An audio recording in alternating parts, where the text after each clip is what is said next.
Hello प्यारे बच्चों। तो आज हमने वापस से जो है कंटिन्यू किया है पिछले लेक्चर को।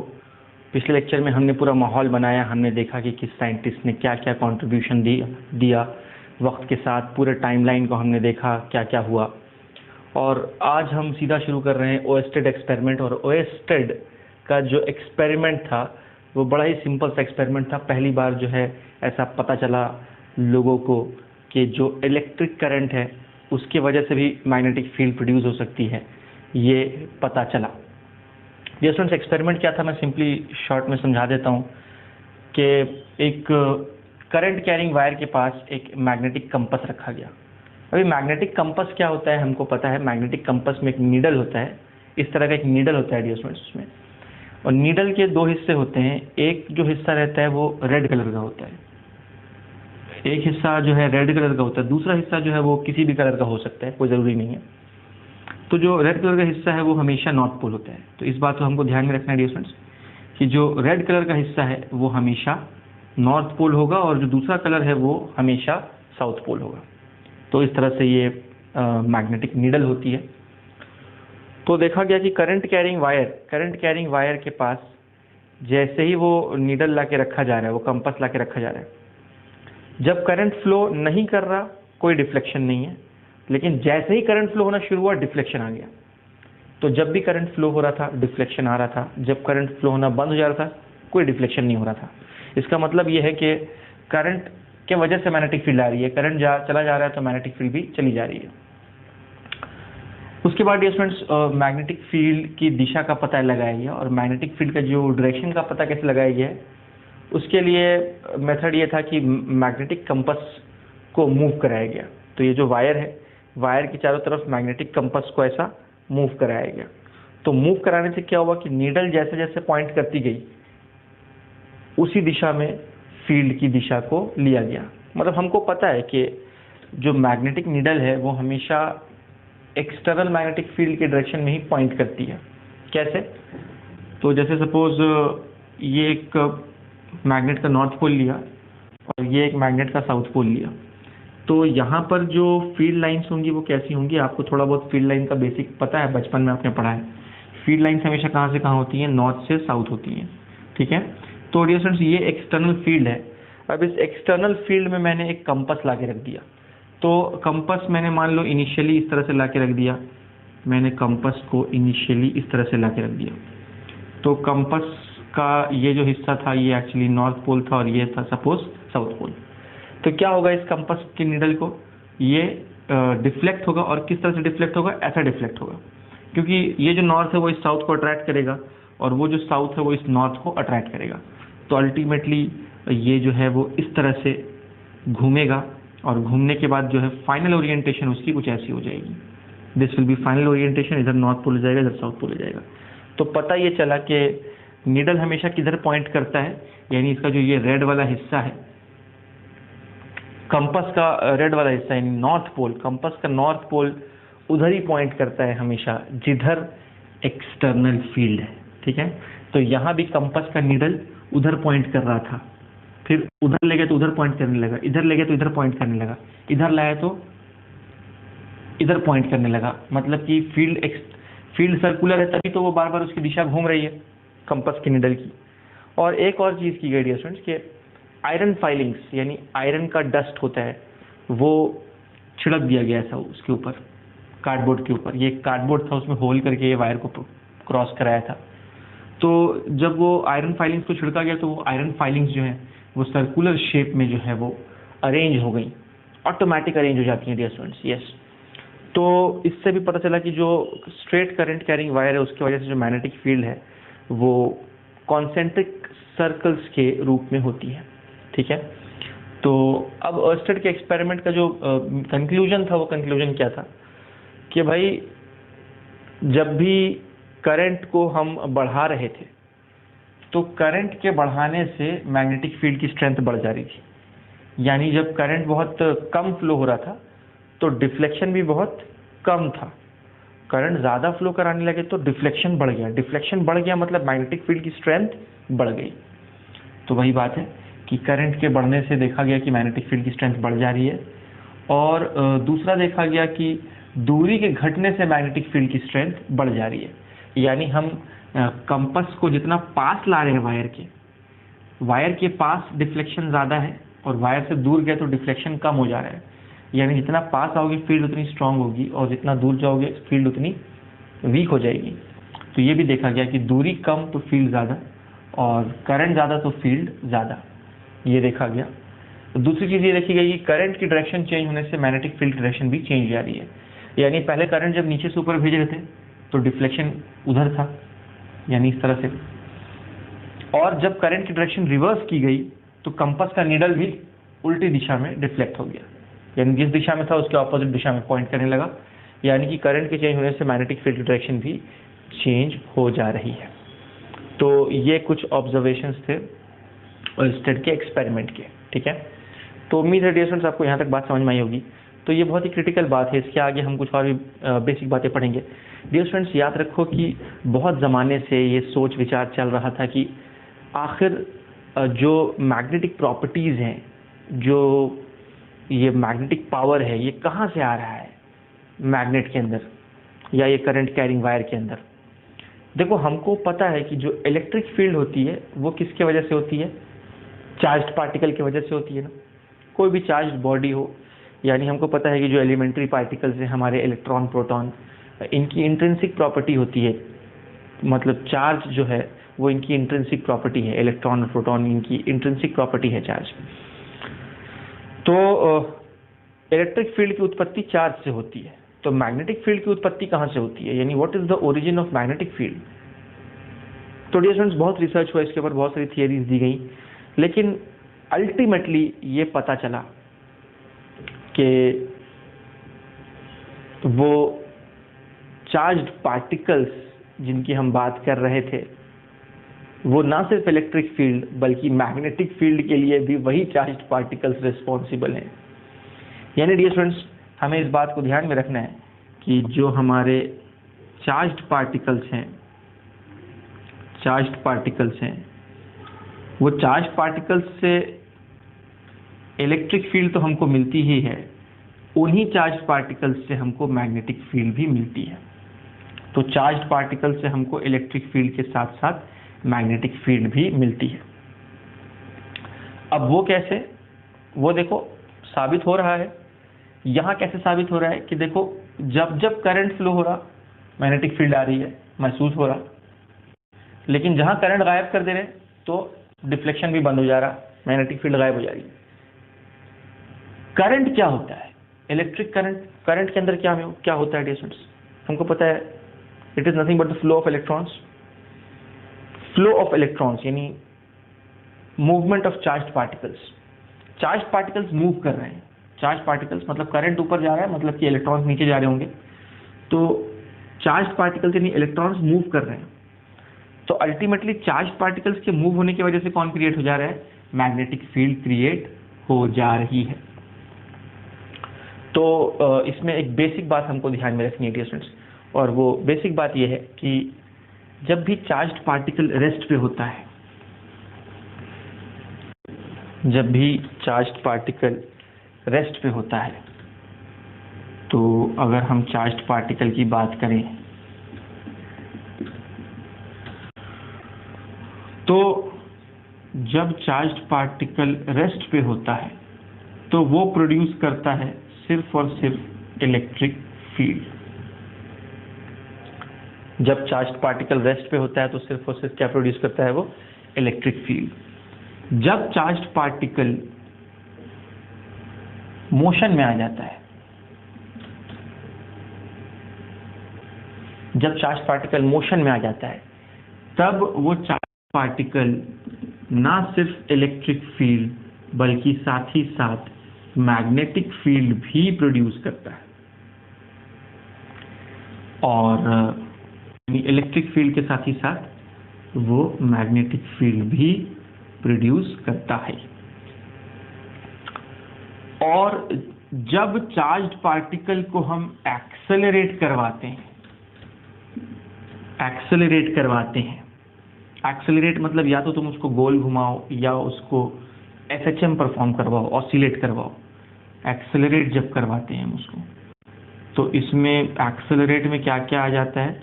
एक्सेलरेट में सर्कुलर मोशन भी आ जाता है, सर्कुलर मोशन।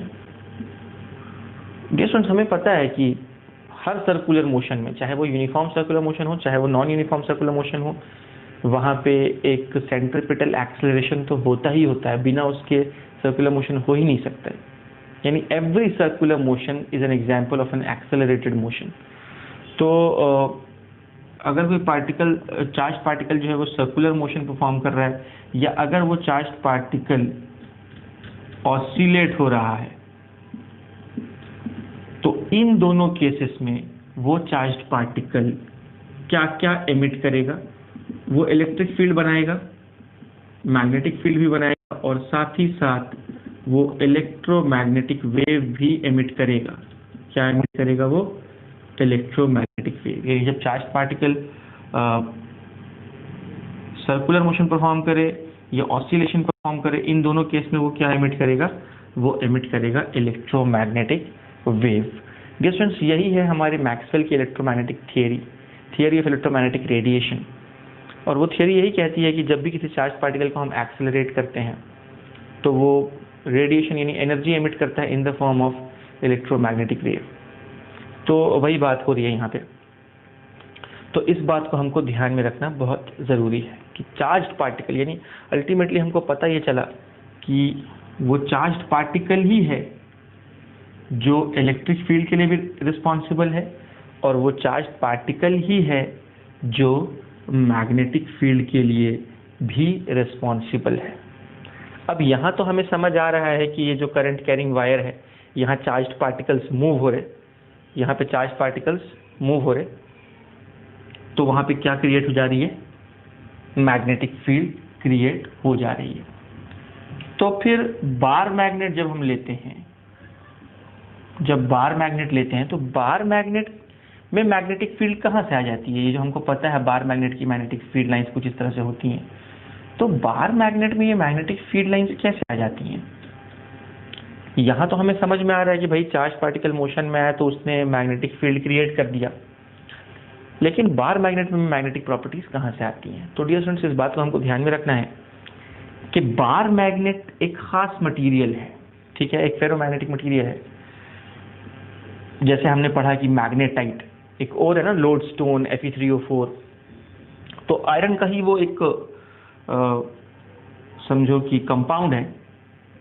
और अब इसमें होता यह है कि इसके अंदर तो एटम्स है ना, इसके अंदर एटम्स है और एटम्स के अंदर इलेक्ट्रॉन है, और हमको पता है हर इलेक्ट्रॉन स्पिन भी कर रहा है ना, और वो न्यूक्लियस के चारों तरफ घूम भी रहा है ना। तो यानी कि इलेक्ट्रॉन्स मोशन में है, और इलेक्ट्रॉन के मोशन की वजह से अंदर में एटम्स के अंदर जो इलेक्ट्रॉन का मोशन है, उसके वजह से इलेक्ट्रॉन के एटम के अंदर जो मोशन हो रहा, उसके वजह से यहाँ पे मैग्नेटिक फील्ड क्रिएट हो जा रही है। तो अब सवाल ये नेचुरली क्रिएट होता है कि अगर ऐसी ही बात है तो फिर ये इसकी कुछ मैग्नेटिक प्रॉपर्टीज क्यों नहीं है, या हर मटेरियल की मैग्नेटिक प्रॉपर्टी होनी चाहिए? ये तो कोई चुंबक जैसा एक्ट नहीं कर रहा, ये बोर्ड तो एक मैग्नेट जैसा एक्ट नहीं कर रहा है,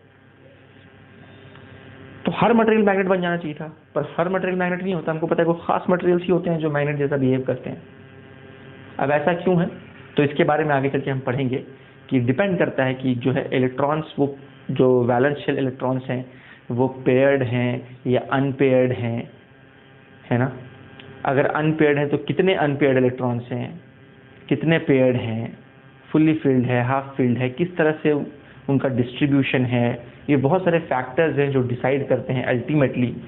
क्योंकि क्या होता है कि अगर मान लो, बस छोटा ब्रीफली बता दे रहा हूँ क्योंकि आगे चल के फिर हमको डिटेल में पढ़ना है, ब्रीफली ये बता देता हूँ डियर स्टूडेंट्स कि अगर सारे ऑर्बिटल्स फुल्ली फिल्ड है तो हमको पता है कि उसके जो स्पिन है वो ऑपोजिट होते हैं इलेक्ट्रॉन्स के। पेयर में जब इलेक्ट्रॉन्स, किसी ऑर्बिटल में 2 इलेक्ट्रॉन होते हैं तो दोनों की स्पिन ऑपोजिट होती है। तो अगर सारे ऑर्बिटल्स जो है वो ऑक्यूपाइड हैं तो इलेक्ट्रॉन्स की स्पिन आपस में एक दूसरे को क्या कर देंगे, कैंसिल आउट कर देंगे। यानी कि ओवरऑल जो है उसका जो नेट डाइपोल मोमेंट है वो कैंसिल आउट हो जाएगा, और अल्टीमेटली उसमें कोई मैग्नेटिक प्रॉपर्टी नहीं बचेगी। तो डिपेंड करता है, कुछ खास मटेरियल्स ऐसे होते हैं जिनमें नेट मैग्नेटिक मोमेंट क्रिएट हो जाता है इलेक्ट्रॉन्स की अरेंजमेंट की वजह से वैलेंस शेल में, तो इसीलिए वहाँ पे मैग्नेटिक प्रॉपर्टीज़ आ जाती हैं। लेकिन at the end of the day हम यही कंक्लूड कर सकते हैं कि चाहे वो करंट कैरिंग वायर्स के वजह से प्रोड्यूस होने वाला मैग्नेटिक फील्ड हो, चाहे वो बार मैग्नेट के वजह से प्रोड्यूस होने वाला मैग्नेटिक फील्ड हो, ये सभी मैग्नेटिक फील्ड के पीछे अल्टीमेटली हाथ किसका है? एक चार्ज पार्टिकल का जो मूव हो रहा है। एक चार्ज पार्टिकल का, ये भी यहाँ भी मोशन है, यहाँ भी मोशन है, दोनों जगह मोशन ही है। तो जब चार्ज पार्टिकल मूव होता है तो अल्टीमेटली वो मैग्नेटिक फील्ड क्रिएट कर देता है। रेस्ट पे रहा तो नहीं कर पाएगा मैग्नेटिक फील्ड क्रिएट, लेकिन अगर मूव करने लगा तो वो मैग्नेटिक फील्ड क्रिएट करने की क्षमता रखता है। वही रीज़न इसके मैग्नेटिक फील्ड के पीछे भी है और वही मूविंग चार्ज पार्टिकल इसके मैग्नेटिक फील्ड के पीछे भी है। बात समझ में आ रही है? तो ये बेसिक बात सबको समझ में आ गई कि मैग्नेटिज्म का ओरिजिन कैसे हो रहा है अलग अलग मटेरियल्स में, अलग अलग केसेस में, वो हमको यहाँ पे बात समझ में आ गई है। ठीक है, तो अब हम मैग्नेटिक फील्ड को डिफाइन करेंगे।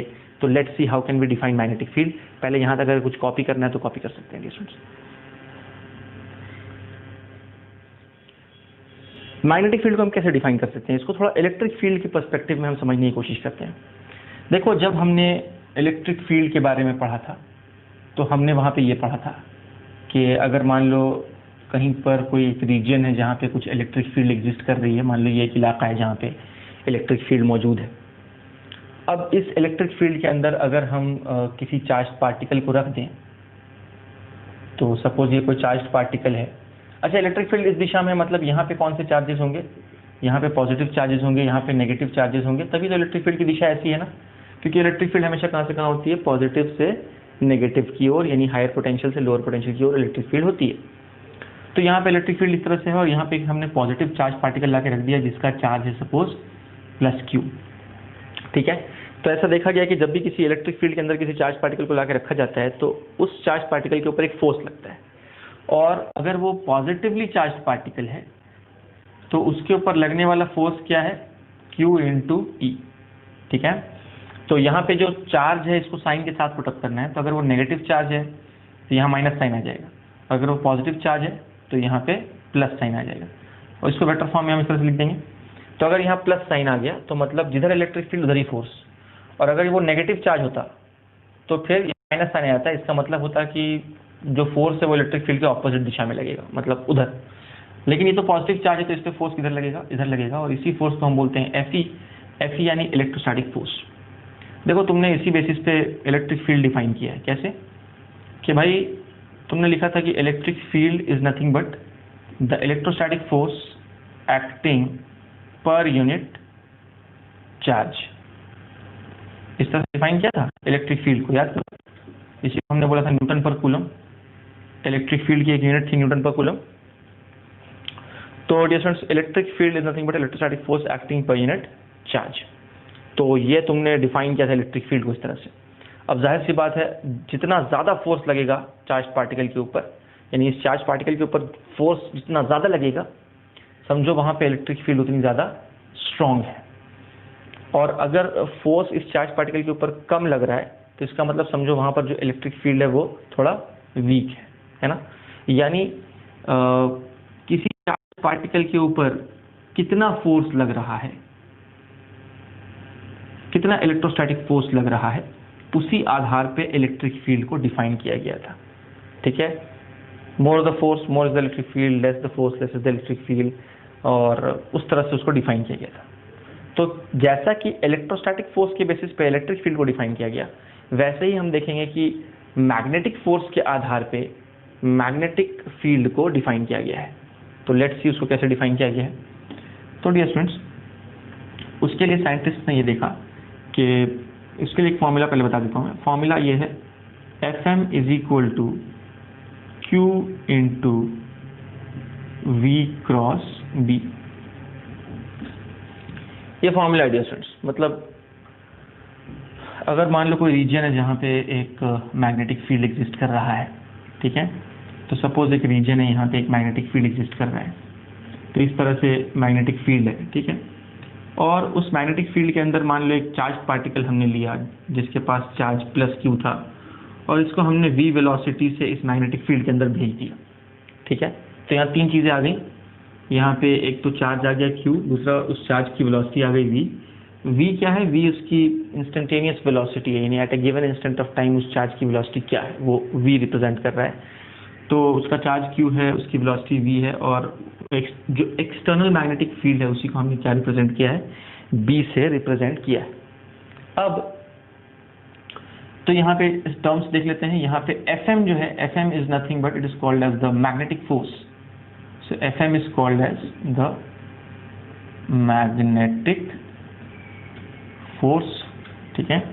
Q तो चार्ज ऑफ द पार्टिकल है, V velocity of the particle है, और B मैग्नेटिक फील्ड है, ठीक है। तो वो मैं लिख नहीं रहा, वो तो आप जानते ही हैं, ठीक है। तो इस चार्ज्ड पार्टिकल के ऊपर एक मैग्नेटिक फोर्स लगेगा। क्यों लगेगा मैग्नेटिक फोर्स? अब यहाँ पे एक क्रिटिकल बात आती है, अब इसको बहुत ध्यान से समझेंगे। डियर स्टूडेंट्स, अभी थोड़ी देर पहले मैंने आपको बताया कि जब भी कोई चार्ज्ड पार्टिकल मूव करता है तो वो क्या क्रिएट करता है अपने आसपास? एक मैग्नेटिक फील्ड क्रिएट करता है, ठीक है। तो ये चार्ज पार्टिकल मूव कर रहा है, ये इलेक्ट्रिक फील्ड तो क्रिएट कर ही रहा है आसपास, लेकिन साथ ही साथ मैग्नेटिक फील्ड भी क्रिएट कर रहा है। तो पहले से यहाँ पे एक मैग्नेटिक फील्ड है और उसका खुद का भी एक मैग्नेटिक फील्ड है। तो जब ये चार्ज पार्टिकल अंदर जाएगा तो इसकी मैग्नेटिक फील्ड इस मैग्नेटिक फील्ड के साथ इंटरेक्ट करेगी। हमको अच्छे से पता है डियर स्टूडेंट्स कि एक जैसी फील्ड आपस में इंटरेक्ट करती है। फॉर एग्जांपल ग्रेविटेशनल फील्ड के साथ इंटरेक्ट करती है। जैसे मान लो अगर जुपिटर के ग्रेविटेशनल फील्ड के अंदर अर्थ आ गया तो अर्थ की ग्रेविटेशनल फील्ड जुपिटर के ग्रेविटेशनल फील्ड के साथ इंटरेक्ट करेगी, है ना। तो वैसे ही ये जो ग्रेविटेशनल फील्ड्स हैं वो आपस में इंटरेक्ट करती हैं। इलेक्ट्रिक फील्ड के साथ इंटरेक्ट करती है।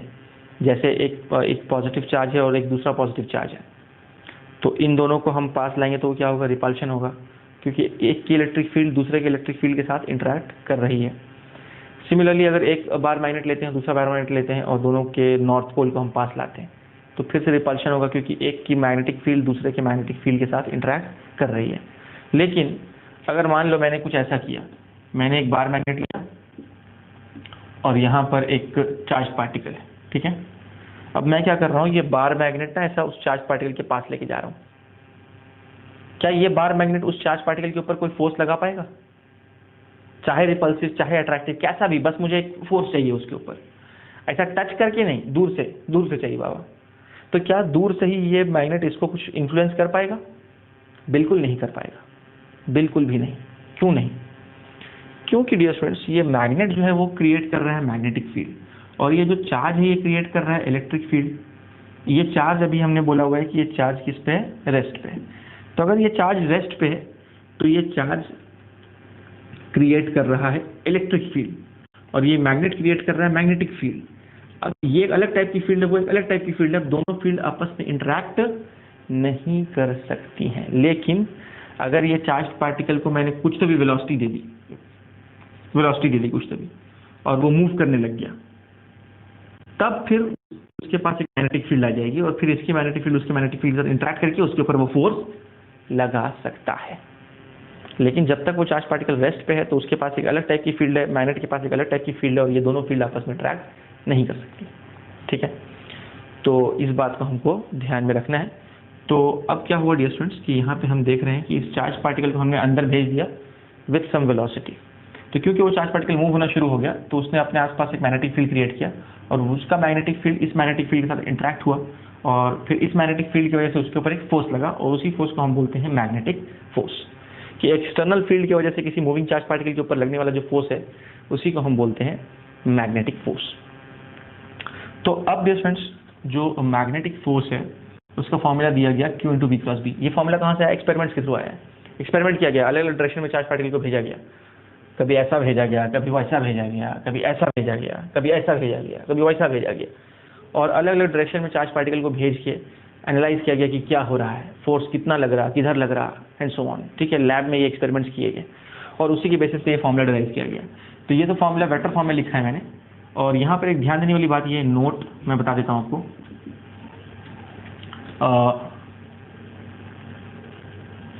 Put the value of Q with sign in the above formula, ठीक है। इन द अबव फॉर्मूला, इस वाले फॉर्मूला में ये जो Q की वैल्यू है, ये Q की वैल्यू को साइन के साथ पुटअप करना है। यानी अगर पॉजिटिव चार्ज होगा, जैसे कि यहाँ पे मैंने बताया था कि अगर पॉजिटिव चार्ज रहा हो तो प्लस के साथ लिखना है उसको, और अगर वो कोई नेगेटिव चार्ज है, मान लो इलेक्ट्रॉन है, तो इलेक्ट्रॉन के लिए हम Q की जगह पर क्या लिखेंगे, -E लिखेंगे। क्या लिखेंगे, -E, है ना। तो इस बात को हमको ध्यान रखना है कि यहाँ जो भी चार्ज होगा उसको साइन के साथ यहाँ पे हमको पुटअप करना है, क्योंकि फोर्स की दिशा बदल जाती है। अगर पॉजिटिव चार्ज रहा तो फोर्स की दिशा अलग होगी, और नेगेटिव चार्ज रहा तो फोर्स की दिशा अलग हो जाएगी, यानी ऑपोजिट हो जाएगी। तो इस बात को हमको ध्यान में रखना है। इस फॉर्मूला में भी Q की वैल्यू, अगर ये जनरल फॉर्मूला ऐसे लिखूँ मैं, तो यहाँ भी Q की वैल्यू साइन के साथ पुटअप करना है, और यहाँ भी Q की वैल्यू साइन के साथ पुटअप करना है। तो डियर स्टूडेंट्स, ये था electrostatic force acting on a charge particle. अच्छा, अब यहाँ एक बात बता दूँ, इलेक्ट्रोस्टैटिक फोर्स एक्ट करने के लिए किसी चार्ज पार्टिकल को मूव होना जरूरी नहीं है। चार्ज पार्टिकल रेस्ट पे भी रहा तो भी उस पर इलेक्ट्रोस्टैटिक फोर्स लग जाएगा। क्यों? क्योंकि जब चार्ज पार्टिकल रेस्ट है तो भी तो उसके पास इलेक्ट्रिक फील्ड है, और ये बाहर से भी इलेक्ट्रिक फील्ड है, तो ये वाला इलेक्ट्रिक फील्ड इसके इलेक्ट्रिक फील्ड के साथ इंटरेक्ट होगा, और फिर वो इसके ऊपर एक फोर्स लगा देगा। चाहे वो चार्ज पार्टिकल मूव कर रहा हो, चाहे वो चार्ज पार्टिकल रेस्ट पे हो, उसके ऊपर फोर्स लग जाएगा, इलेक्ट्रोस्टैटिक फोर्स लग जाएगा। लेकिन मैग्नेटिक फोर्स लगने के लिए उसका मोशन में होना जरूरी है, चार्ज पार्टिकल को मोशन में होना जरूरी है, तभी उसके ऊपर मैग्नेटिक फोर्स लग पाएगा। देखो ना डिस्टेंस, मैं तुमको बताता हूँ कि अगर मान लो इसको मैंने क्रॉस प्रोडक्ट का, हमको पता ही है A क्रॉस B क्या होता है, AB साइन थीटा होता है। तो ये तो Q तो वैसे भी स्केलर क्वांटिटी है, इसीलिए इसको बाहर निकाल के रखा है। तो अगर मैं इसका मैग्नीट्यूड लिखूँ, FM का मैग्नीट्यूड क्या होगा, Q into V cross B क्या होगा, VB sine theta, magnitude of V into magnitude of B into sine of angle between B and V। ठीक है, तो यही होता है ना क्रॉस प्रोडक्ट का डेफिनेशन। तो ये हो गया Q VB साइन थीटा। अब स्टूडेंट देखते हैं कि ये जो मैग्नेटिक फोर्स है ये किन चीज़ों पर डिपेंड कर रहा है। तो हम देख रहे हैं कि जो मैग्नेटिक फोर्स है ये चार्ज पर डिपेंड कर रहा है, यानी चार्ज का मैग्नीट्यूड जितना ज़्यादा होगा, चाहे वो नेगेटिव चार्ज हो चाहे वो पॉजिटिव चार्ज हो, है ना। जैसे कि मान लो एक चार्ज है -2 कूलम और एक है -5 कूलम, तो इनमें से किसके ऊपर मैग्नेटिक फोर्स, मतलब यहाँ से इसको भेजा है ना, इन दोनों को अंदर भेजा है, तो भाई किसके ऊपर, इन दोनों में से किस चार्ज के ऊपर ज़्यादा मैग्नेटिक फोर्स लगेगा, इस वाले के ऊपर ज़्यादा मैग्नेटिक फोर्स लगेगा, क्योंकि इसका मैग्नीट्यूड ज़्यादा है, क्योंकि यहाँ पे सिर्फ मैग्नीट्यूड चाहिए हमें। तो जिस चार्ज का मैग्नीट्यूड जितना ज़्यादा होगा, जैसे कि मान लो एक है +2 कूलम, एक है +10 कूलम, तो इनमें से किस पे फोर्स ज़्यादा लगेगा, इस वाले पे लगेगा, इसमें से इस पे लगेगा। तो इन दोनों में से इस पे ज़्यादा लगेगा और इन दोनों में से इस पे ज़्यादा लगेगा। तो जिस भी चार्ज का मैग्नीट्यूड ज़्यादा होगा उस पर मैग्नेटिक फोर्स उतना ज़्यादा लगेगा। याद रखना, प्लस माइनस से कोई फर्क नहीं पड़ता, मतलब ये जो माइनस और ये जो प्लस है इससे क्या फ़र्क पड़ेगा, सिर्फ दिशा बदलेगी, लेकिन मैग्नीट्यूड बदलने वाला नहीं है, मैग्नेटिक फोर्स का मैग्नीट्यूड बदलने वाला नहीं है। इस बात को हमको ध्यान में रखना है। ठीक है, तो पहली बात तो ये समझ में आ गई, मैग्नेटिक फोर्स चार्ज के मैग्नीट्यूड पर डिपेंड करता है, जितना ज़्यादा चार्ज का मैग्नीट्यूड उतना ज़्यादा ही मैग्नेटिक फोर्स उस पर लगेगा। दूसरी बात क्या है, ये स्पीड, यानी ये वेलोसिटी का मैग्नीट्यूड है ना, क्योंकि क्रॉस प्रोडक्ट में क्या होता है, V क्रॉस B क्या होता है, magnitude of B into magnitude of B into sine of angle between them, ये मैग्नीट्यूड ऑफ V है into magnitude of B into sine of angle between them, ऐसा है। तो ये स्पीड बोल रहा हूँ मैं, तो जितना ज़्यादा स्पीड होगी, यानी वेलोसिटी का मैग्नीट्यूड जितना ज़्यादा होगा, तो कम स्पीड से अंदर भेजेंगे तो कम मैग्नेटिक फोर्स लगेगा, ज़्यादा स्पीड से अंदर भेजेंगे तो ज़्यादा मैग्नेटिक फोर्स लगेगा। तीसरी बात यह है कि मैग्नेटिक फील्ड की स्ट्रेंथ जितनी ज़्यादा, यानी एक्सटर्नल मैग्नेटिक फील्ड जो है, अब ये मैग्नेटिक फील्ड की स्ट्रेंथ मैं बढ़ा दूँ, अगर मान लो मैंने ऐसे कर दिया, तो स्ट्रेंथ बढ़ गई ना मैग्नेटिक फील्ड की। तो मैग्नेटिक फील्ड की अगर स्ट्रेंथ बढ़ जाएगी, एक्सटर्नल मैग्नेटिक फील्ड की स्ट्रेंथ बढ़ जाएगी, तो मैग्नेटिक फोर्स भी बढ़ जाएगा। और तीसरा फैक्टर है थीटा। थीटा जैसा भी हो, 0, 90, 180, अलग अलग वैल्यूज हो सकती हैं थीटा की। तो थीटा की वैल्यू के ऊपर भी ये मैग्नेटिक फोर्स डिपेंड करेगा। ठीक है, थीटा की कोई तो वैल्यू ऐसी होगी जिसके लिए मैग्नेटिक फोर्स जो है वो मैक्सिमम हो जाएगा, कोई तो ऐसी वैल्यू होगी जिसके लिए मैग्नेटिक फोर्स मिनिमम हो जाएगा। वो भी केसेस हम देखेंगे डियर स्टूडेंट्स। अब पहले यहाँ तक कॉपी कर लो, फिर मैं आगे कुछ और बातें यहाँ पे बताता हूँ। ठीक है।